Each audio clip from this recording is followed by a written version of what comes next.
We're streaming. Hello, live viewers that are not live. It's a VOD. I don't. Someone else do the intro. I'm Hello. alive. Hello, people in the future. Ooh, wow. There you There are. it is. We're This time is us traveling. from the past, an archival footage. Right? Is this going to the crew of the Enterprise? They could. They could see this. I'll tell you what. Let's see. It's start date 2.17.201 or 21.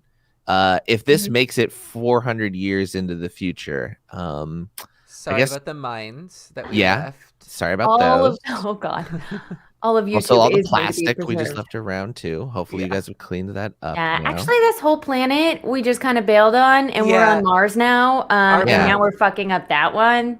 We But really are bad. Like, we're down to make up for it, like, in any way possible. Like, we can make your dreams come true. But like, yeah, well, our we made bad. your utopia a reality.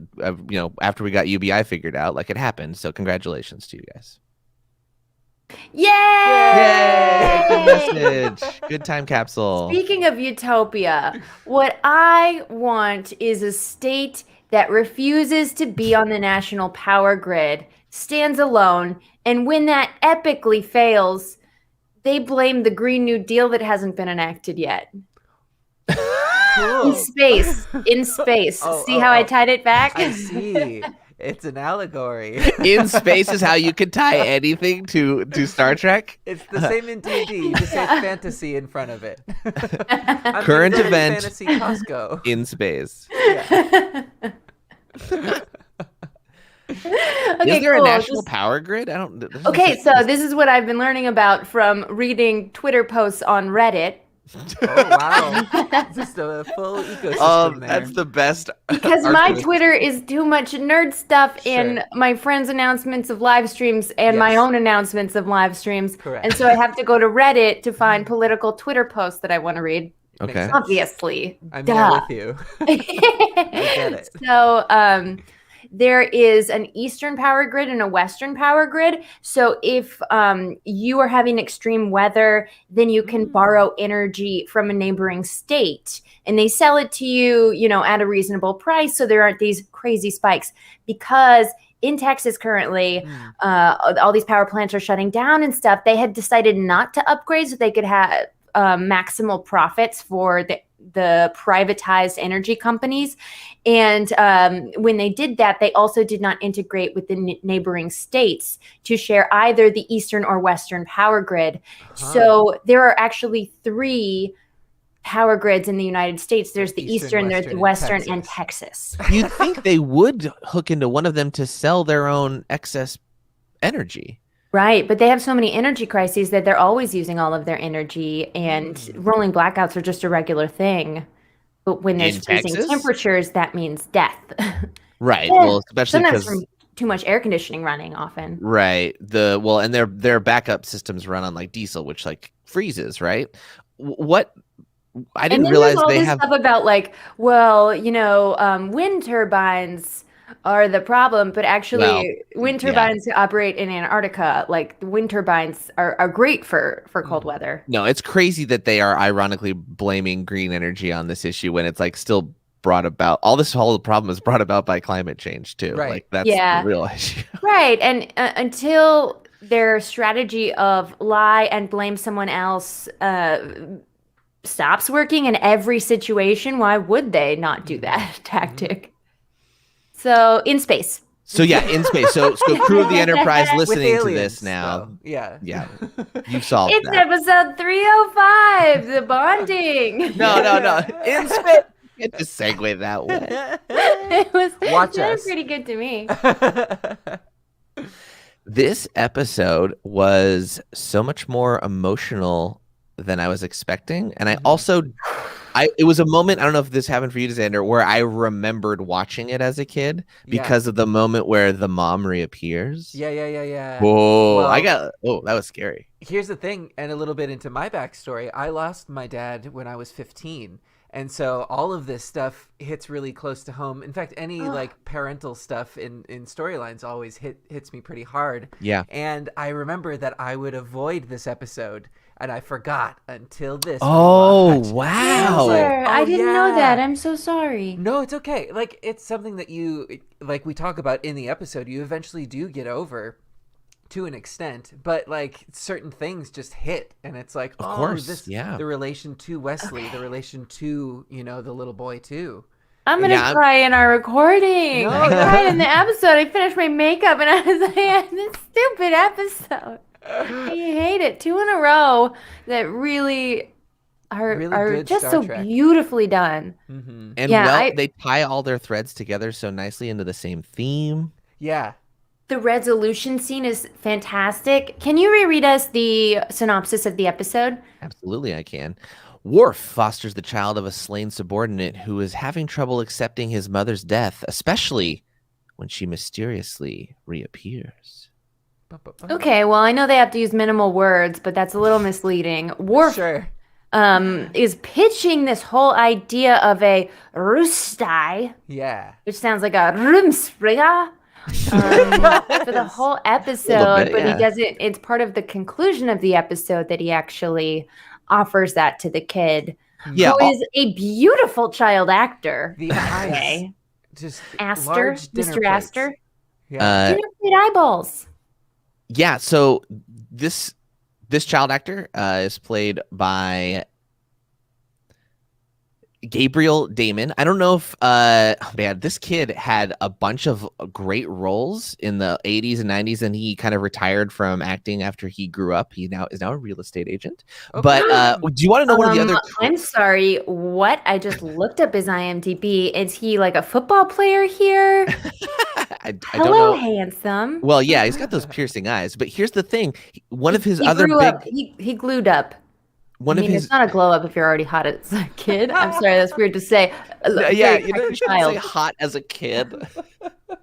Okay, but if you were 9 years old, you would think. Yes, yeah. Sure. Gabriel. He's a handsome boy. He's a handsome devil. He also played the voice of Littlefoot in The Land Before Time. Oh, no way. Another role where this kid has a very tragic death of his mother early on in the episode and has to survive. Yeah. And is haunted by her ghost in both of these things. Work again after that. That's like royalty city, baby. He's also in Newsies. Yeah, he is in Newsies. Whoa. That's true. Mm-hmm. Just hit after hit. RoboCop 2, he's in a number of things. Got in the industry, boom, boom, boom, then got out and is in real estate. That's the way to do it. I need to apologize to our audience for saying this is a hot kid. I was using hot as a shorthand. We know what you meant. You know you're not attractive child actor. Right. Anyway. No, hold on. You're digging now. Just move on from the apology. If I could steal him, I would.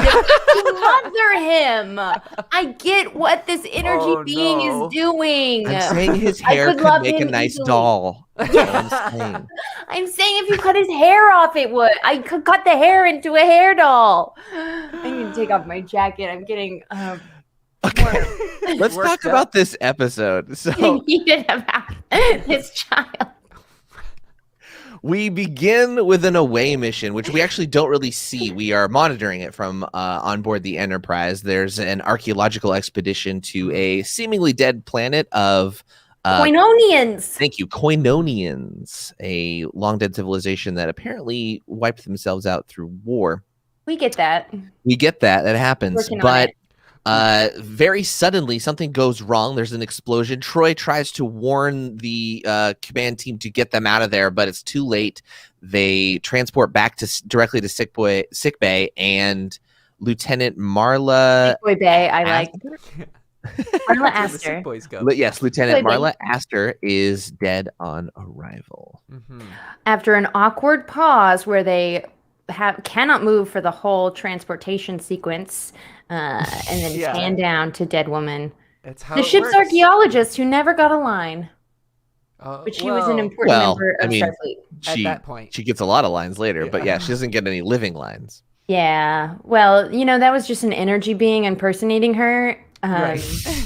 It's a different Wait, actor. do you think the Koinonians destroyed themselves by refusing to join the power grid of the rest of their planet and By then the getting matter into a civil war species. after that? Mm-hmm. Yeah, not having communal energy issues, especially When when their you're made of neighbors are energy. energy. Yeah. Yeah, In yeah. space. In space.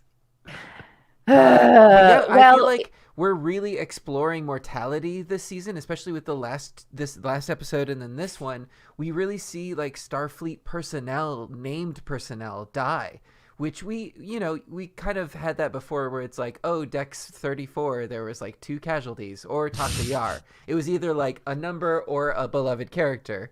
And this, we're seeing like, oh no, there are real people with real families that have different situations that are on this and put their lives on the line for the sake of discovery. yeah. Perhaps it is because that is the one barrier we'll never be able to avoid. We can definitely Right. extend life, as Picard says in the last episode, and as this Life Explained video I watched on Netflix explains, like we have the technology to extend life now, and but we don't have any way to extend it forever, and we never will. What do you mean by extend life now? Oh my gosh, there's all this research being done into what causes aging in our cells and what we could do to change ourselves to like regenerate, basically getting baby blood infusions. If I could choose one baby, it would be boy. Jeremy Don't Astor. do that. God, it's so tough because you're going on such a great scientific thread about such a great advancement, and then you just veer into this madness. You're welcome. Thank you. But yeah, I'll send you that episode. Yeah. It's very interesting, and it talks about it interviews the researchers that are doing this work and then having them explain the morality aspect of it, which is, now that we know that this is possible, that we could kind of like rejuvenate our own cells and extend life by another 50 years, why would we want to? Right. What is the And- quality of life? What Exactly. Would be, and that's kind of what we get into in the episode of like, yes, you can have all of your wishes granted right now, but then what do you do with that? What does that afford you in the future? Grow Yes, up to be the ultimate mama's boy? You could. Yeah. I mean, Just there are a lot you of and your hikikomori. ghost mom on this planet forever? Yeah. But it sounds like this whole energy civilization would just like cater him the whole time because they felt so bad about what happened. Oh, you And want a that doesn't friend? sound so We bad. made you one. Yeah. This one We doesn't are have a your face friends. because we ran out of we don't know that many human faces, so we just left it off. It's just blank. Just eye cavities. Well, Maybe so he's into it.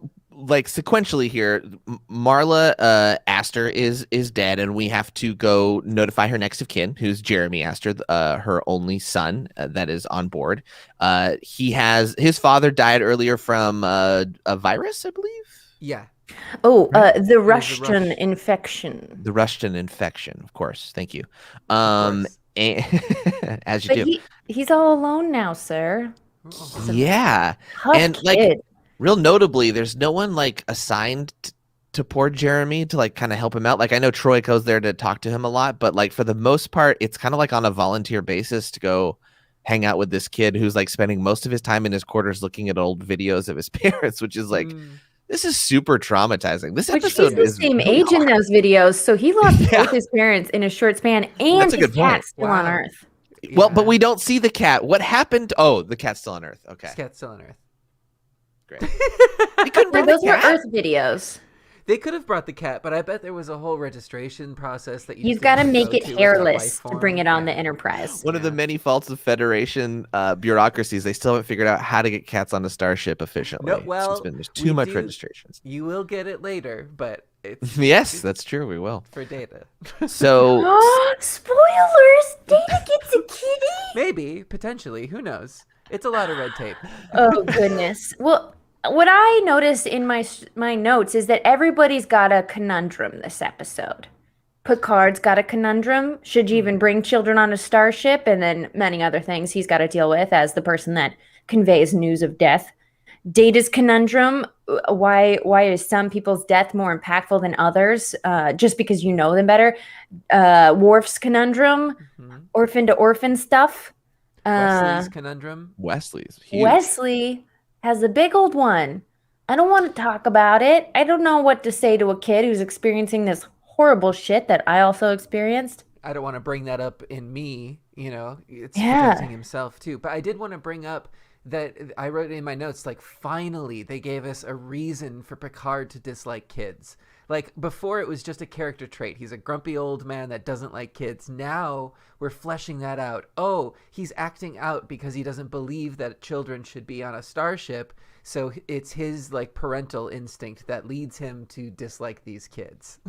Yeah. To your credit, Becca, for pointing out all the things that the conundrums like that are occurring for so many characters. I again think that's another staple of the new season of writing here is they make every scene important in some way and every character's contribution to the plot somewhat important. Like Riker kind of takes a back seat in this one, for instance, and so does Geordi. They're a little bit more procedural, which is fine. We don't need more of them right now. But like everybody that is involved has something important that ties into the theme, and that wasn't always true for previous episodes. So they're doing a really great job of bringing it all together again. Yeah.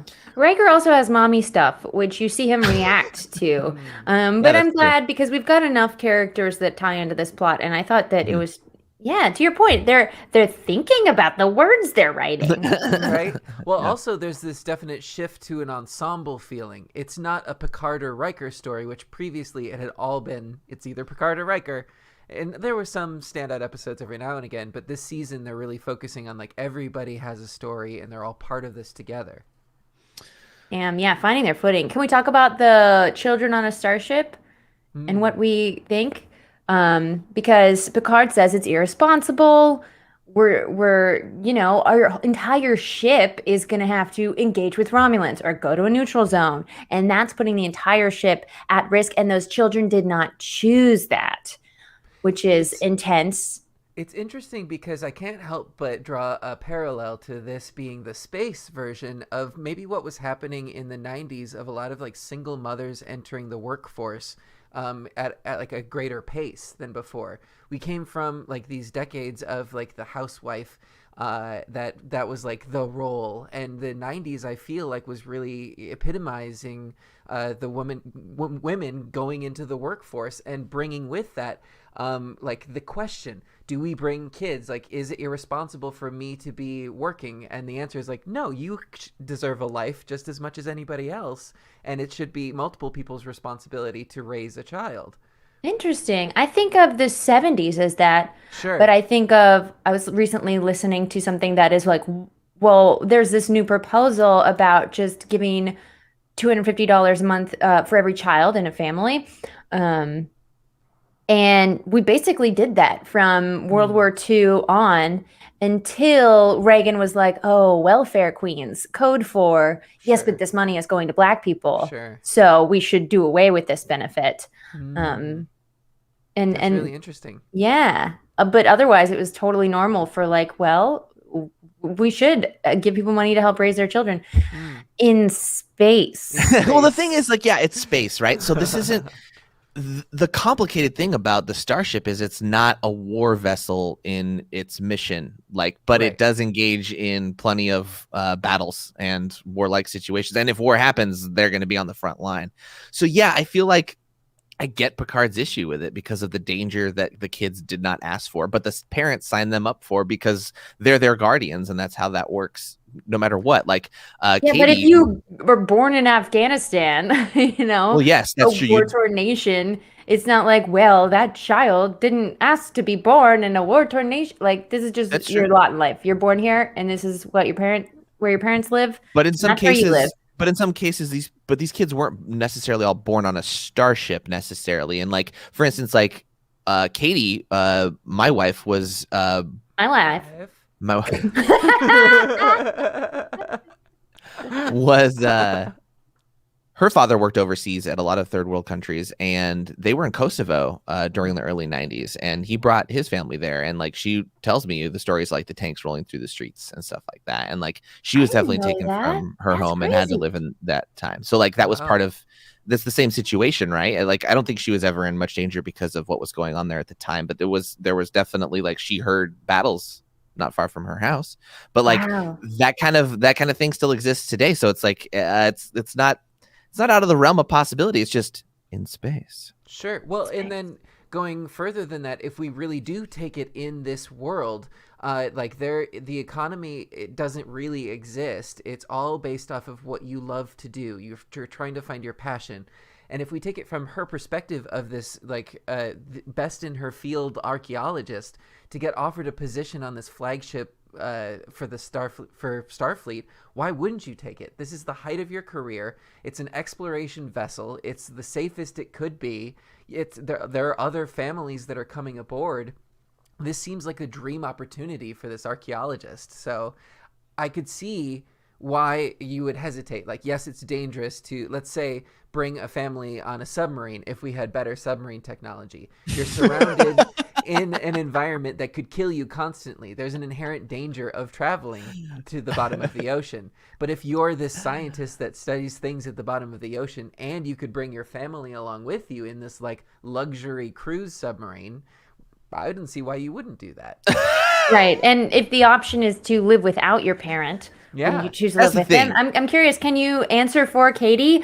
Would she trade those experiences in for a more normal life? I can't answer for Katie. No, Hmm. unfortunately. Okay, well. That's a good answer. But like, also, like, you know, your experiences define you. So like, who knows? Like, you can't, the routes that we take we can't always predict where they'll lead us. So looking back on it is, I don't know. It's not always the most advantageous thing. Well, that's where Troy and Picard leave it in the turbo lift, and they resume heading down. But they don't really back come on to a the buoy. conclusion, do they? Like, he No. just kind of, he gets frustrated with the situation. He's like, but I do have to do this. This is my duty. And God, Yeah. what a hard duty it is. He has to go tell a kid his mom died. And we see the scene. I was like, are they going to skip forward to after it's already been done? But no, he flat out tells him. And the kid, great acting, by the way, yeah, has to it's react a good to this. scene. Mm-hmm. He didn't like break down or anything, but he acted shocked, which was Quite great. the opposite, which is Troy's whole thing. The whole episode is like, this kid is acting way too brave. He needs to really confront his emotion and Yeah. in a way that is going to help him process. And But he then we can't get do a it, right? little scene with Data and Riker. Oh Yeah, right at the top of Act 2 there. Did you know We get them Data's well? exploration. Yeah, and like, does familiarity make it worse? And I mean, yeah, Data. I love the setup. This was good. Yeah, Data asks Riker, did you know her well? And then Riker answered, not that well. Actually, it kind of seemed like Riker had hooked up with her. Like, I'm sorry, let me look up the widow directory on the ship and that could be just anyone knock on now. their doors. Yeah. Sure, Riker, we know what you're up to. You know what Riker's up to. Just providing relief for, certain Everyone. passengers. Anyway,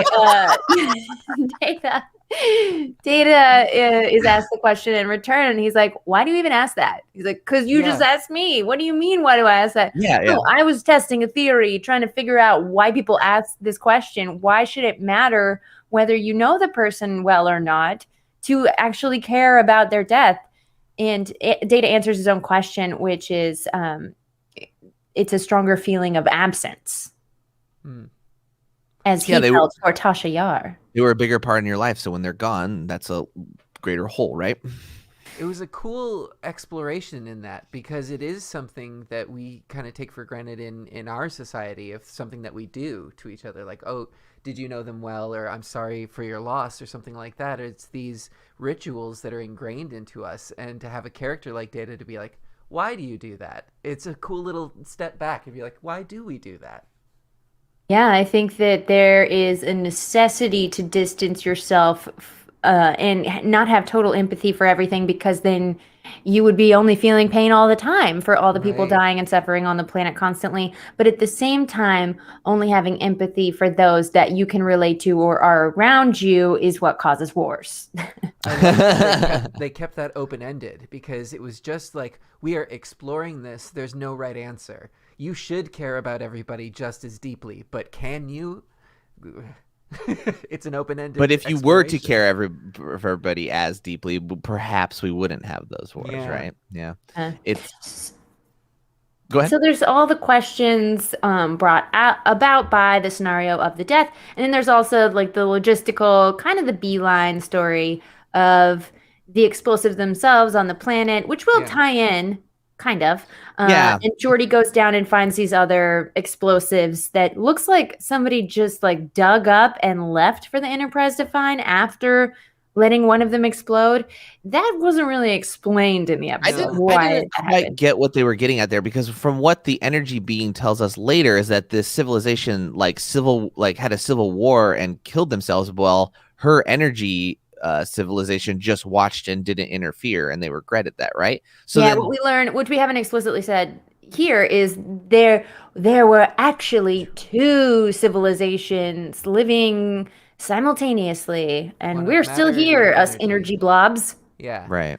So the way that I interpret that to be, they didn't need to worry about the mines because they were made of energy. But as soon as beings that were made of matter again came to their planet, they're like, oh, we have to, oops, we left those. Good point. Affect us. The other one that I was thinking was maybe while the episode was going, I was like, did Worf sneak down and like disarm them or something when nobody was looking? Like that. But I was like, they can't detect them with a tricorder, so it only could be the energy beings. Right. Okay, or rather, that makes sense. They didn't know that they were looking for something that couldn't be. They could probably detect them because Geordi goes back down, and Data was able to identify, like, oh, this is this kind of reading. Right. Yeah. Output. But this is all. I mean, this is barely even a B plot so much as like information to get us to what has happened to this energy being. Right. So I thought we'd mention it. Also, like putting Geordi in danger by sending him down to the planet with a bunch of carried explosives. Just saying. At least they know to be careful, I guess. But so like before Marla Astor appears again, be careful, no dying this time. We get that scene with Wesley and Crusher where he asks her like what he's supposed to be doing, and she's like, well, you know, which I love what she says, which is, we had each other during that moment. He doesn't have anyone, which again, like, just reminds me, this poor kid, like, no one's assigned to help him out. It's just like the matter of who's willing to go talk to him and identify with him. Right? Yeah. He needs like a temporary guardian to be appointed.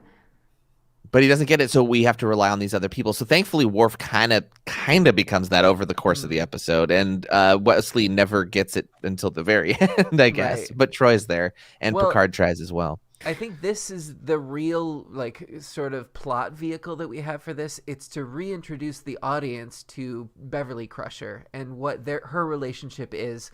Oh, like, she was married to Jack Crusher. Something happened. He died while Picard was leading the mission. This is a way to get all of that information back into our heads without explicitly like rehashing the same plot over and over. Well, it sets up Wesley's like also big reveal in the end a little bit, like as if this script didn't have like enough conundrums, as Becca mentioned. It's like, oh, we're also going to throw in that he was angry at Picard for a long time, and like, what a great like revelation that was. It's like, oh yeah, more drama, absolutely. And so true. I mean, I think they're obviously pulling from a lot of real life grief experiences, and Worf also uses anger to hide other feelings. I mean, anger is always hiding other feelings. And Worf, Troy is the one that gets it out of Worf, that like he's furious that he can't seek revenge on an enemy that's turned to dust. But really he feels this responsibility because he was in command of the mission when Marla Singer, her name is Marla Astor. Her name is Marla Astor. I was gonna say Marla Singer. Is that Fight Club or something? What is that? Oh yeah. Her name is Marla Astor. Yeah. And so Worf is like, how about I just adopt him? But yeah, back to Wesley. So we're getting to this scene where everything converges at once because Marla Astor's holographic projection. Yeah. Using the ship's energy and then later using the planet's energy projects this other version of her, which, I mean, naturally we all are like, uh-oh, it's trying to steal the boy and take him to the planet, and it's nefarious in its purposes, and it's going to harvest his organs, not his cute little baby organs. Those eyes. But he has such cute organs. But then we find out as she keeps trying to escape with the boy that it's because the energy beings on the planet do not want matter beings to continue to suffer as they saw the other species that was originally on this planet tear themselves apart. Right, and they feel guilty about their inaction from the Civil War that happened from the material beings that they fought with each other. You know, like if your goal is to not have people suffer, then don't come creeping up on them from the side, way at the distance, and go, Jeremy. Because, dear Lord, that was like Sixth Sense level scary. This poor kid is already traumatized. And then Right? I titled that section Jeremy Sees Dead People. yeah, exactly. Holy cow. Well, that's what I like about her is like she's constantly just very kind. And like she's not really antagonistic. She's perplexed. She's like, why are you resisting me? I'm only trying to care for this person. And that's like the innocent energy being that doesn't understand that its generosity is being rebuffed and why that is. Right. And then we come to Jeremy's conundrum. So many conundri. Yeah. Well, where if you just lost your mother and then she showed up, but you're told that she's not real, but she's saying, come with me. I love you. I'm going to take care of you. What the fuck are you supposed to do? Yeah, for sure. There's a really interesting exploration here because in my personal experience, when you've lost somebody that is close to you, you tend to sort of spot them out in the wild, like in random moments. Like you'll just get a fleeting glimpse and be like, is that no? And then you like get grounded back into the reality of like, no, they're gone. And so like it's always this wish fulfillment of like, if only I had that last conversation, or if only that was the person and they've been hiding from me for some reason. You know what I mean? Like there's this weird mental gymnastics that they actually go into, and Troy does some great psychology techniques where she sits down and rationally goes out, this person wants you to go back to this planet. Would your real mother want that? No. Okay, therefore, this is not your real mother. Like those tactics to ground someone and bring them back from this state of supreme grief. It's really interesting. She doesn't, like, Troy wisely doesn't fight the thing too much or like contradict it. She just states what she knows as fact. I think there's a really great line where Marla says, where she's trying to convince him and he's almost convinced, and she says, I will never leave you. I will never leave you. And Troy says, I'll never lie to you. Yes. And it's like, you right know, before she's about to disappear, Troy knows by getting the message from Picard. Yeah. That's great timing. That's great timing for sure. Total. And we get to see Troy being a counselor in how she handles the different scenarios. Troy talking to Picard is different than Troy talking to Worf is different than Troy talking to Wesley. Yes. Which is just so good. And then we get Picard talking to Troy about her experience of her position. Yeah. I mean, I love that this episode dives so deep into each character's psychology. Yeah. And she says that experiencing this grief with people is difficult, but it's rewarding because I know when they experience joy again that I have done my job well. What a good line. Yeah. Yeah. And getting to see them experience that joy is so rewarding. Yeah. I said I was going to cry over recording. I meant it. But we essentially see, you know, these different scenarios. Grief is all about being reminded of something in the past. And we see that with the Crushers. We see that with Picard even reliving some things in his past. We see that with this energy being having that same grief over something that had happened to the matter being, you know, however long ago. And we see the different ways that you can deal with it. Looking at Worf, turning to ritual and familiarity. Looking to these energy beings who dove into the repentance and the sadness. You see what the outcome would be if he were to live in this fantasy world. He would become just like them. Not living out their potential, but potentially just repenting forever. Well, there's a finality to the rituals that Worf and I guess also humans have with their grief process, right? Which the energy beings, it sounds like they're plagued by their guilt. Exactly. Of what happened. That's the emblem of you do need to address it, feel the feelings, and then move forward. And we get another great mortality speech from Picard. And as he explains to the energy why it's all part of the life cycle, it's part of our mortality, it's part of our humanity, all while having a hand very subtly on the boy's shoulder, which was just such a sweet way of saying, this fucking sucks. And here's why you have to let it suck. You can't have joy without pain. Right. And also sort of giving this energy being a reality check of like, actually parenting's a lot harder than you think. You're Mhm. gonna have to manifest friends, you're gonna have Right. to manifest a wifey, or I didn't like whatever that. whatever he Right. grows up to desire, or whoever. Yeah. He needs And 3 square meals a day. He needs to Right. not be late Yeah. for A the lot of bus. responsibility. Yep. And I really like the line that you're inviting him to live in a memory, and a memory is to be cherished, not to be lived in. Yeah. I mean, Picard says beautiful things like that, and he also is just straight with Jeremy too. Like when he first introduces himself to Jeremy in the hallway when he lowers "This the is force scary." field. Yeah, the first thing is he's like, "Hi, good. How are you? This is really frightening, isn't it? This is Yeah. fucked up. Are Yeah. you okay?" Like, Yeah. like Yeah. that's just straight leveling with him. Like, hey, I'm with you on this, buddy. I get that this is overwhelming. This is the same Picard that we saw leveling with the leader that he brought up to show space, from the planet that was just developing and didn't even know the concept, that worshipped the Picard. This is another example of him showing by example, like he was having this conversation between Wesley and Jeremy, not for their benefit. It was for the energy being's benefit, to show what can happen. And you can see this resolution happening within the actress's face that I think you don't often get in television writing.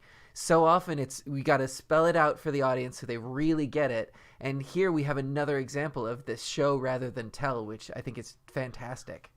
And also, like, how many freaking people can you have learning lessons in an episode? Like, they broke a great record. They're like, it's amazing. Like, they have, like, you could have alone just Jeremy going through this and them making every effort to make him comfortable during this crazy situation, and have the ghosts be more antagonistic with how they are treating them, and put force fields up and, fight the security officers. But like, this is a way better option, is that it's generally quite nice. And we also need to get it through its grief. Yeah. Oh, yeah.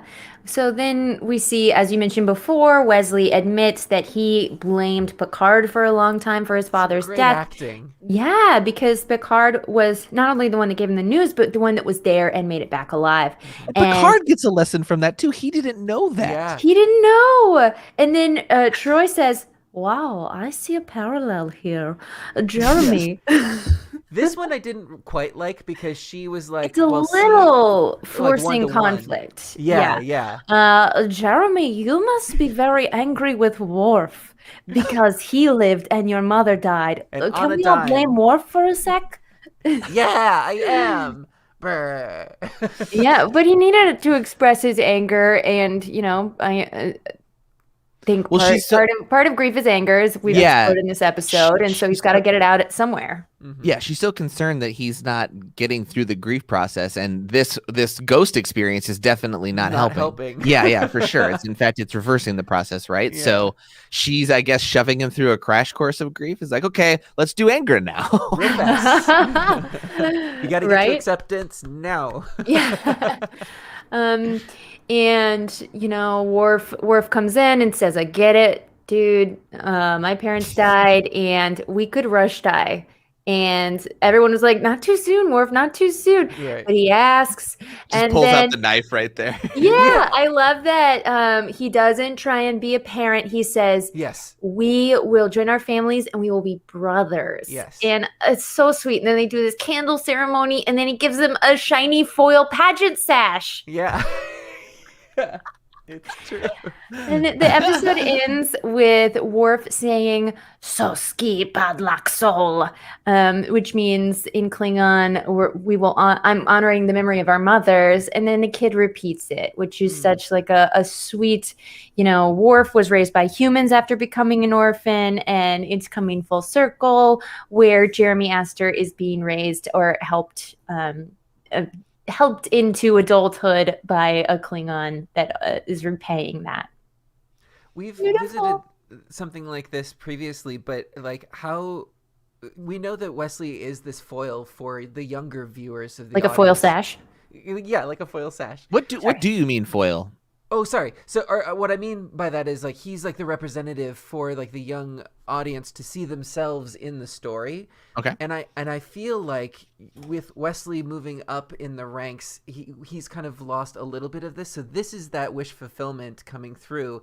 Imagine if you were a young kid that has gone through this grief experience. You can like turn to this piece of media, and they've crafted it so lovingly that in the end you could see like getting that sash from Worf and being like part of that family and getting included in the Enterprise. It becomes this. It becomes a place that you want to go to and you want to be a part of. And I think that's really exemplified here. Yeah. I mean, why would this kid want to go live on Earth with his aunt and uncle? He's on a starship. He had to pay the price, so let him still live in space. Also, I looked up what a narrative foil is, and I always thought it was kind of an antagonist, but it's not. It is a character or like a thing that contrasts with the protagonist to highlight some aspect of it. Gotcha. Oh, interesting. It's a contrast as opposed You were using to it, an right? antagonistic force. Exactly. You mean? Yeah. Interesting. Okay. Yeah. We learned so many things yeah. in space today. Yeah, it's space. Xander, when you say you avoid this episode because of, the loss of a parent and your experiences with that too, and I should have actually, I guess, maybe notified you before Oh, this. no, like, that's not your responsibility. Yeah. No, that's I know. fine. But like still, how did it feel watching that? Like, do you remember avoiding it when you were a kid? Or like, do you remember what you watched it the first time? Yeah.